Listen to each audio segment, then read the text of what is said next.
Araka ny fanambarany tamin'ny volana Desambra dia nanara-maso akaiky ny sesoko avoaka ny fiara mifambovo eto Antananarivo ny fomba fitsarana fiarakodia nanomboka tamin'ny alatsinainy. Fiara 500 no voatily tao anatin'ny 27 ora ka ny 300 tamin'izy ireo izany hoe ny 20% dia tsy nanadarana avokoa hoy avy amin'ny fomba fitsarana fiarakodia. Fisafoana teknika efa alany andro ny taratasy fandraisana tsy ara-dalàna no ankamaroany tsy fanarahan-dalàna tazana. Fa teo ihany koa ireo fiara namoaka setroka mainty sy matevina loatra. Araka ny fanambarany foibe fitsarana fiarakodia dia iarahan'ny sazy avy hatrany ireo fiara ireo. Ito ny hetsika fanaraha-maso hoy ny foibe fitsarana fiarakodia ary arahi-maso na ireo fiara mitondra takelaka mena izay manamarika fa ny fanjakana azy.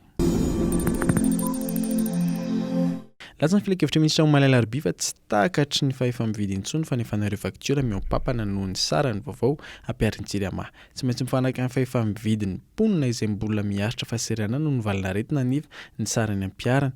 Hoy ny fanambarana nataon'ny filakevitra minisitra. Nomena 27 ora araka izany JIRAMA iverina hijery sy handrina ireo faktora nozaraina mba hampiana ny vidin-jiro. Notsindrin'ny filan-kevitra minisitra ihany koa fa tokony izy ny fampiresana eo ministera sy ny governemanta manontolo alohan'ny ampiakarana ny vidin-jiro sy rano.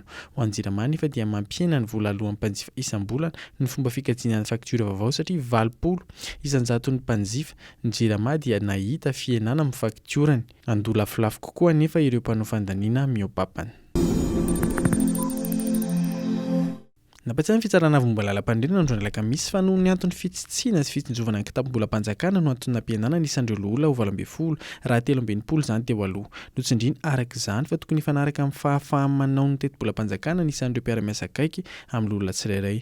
Na dia manana fahaleovan'ny tena hamaritra ny isan'ireo mpiara-miasa amin'ny olona tsirairay azy, Natimirandoola dia notsindriny fitsarana avy momba lalam-pandriana fa tokony hanaraka ny lalam-pandriana ny fitsipika anatin'ny Natimirandoola ka anisan'izany ny fangararana amin'ny fitantanana ny raharaha-panjakana sy ny fampandresana andraikitra ireo manam-pahefana.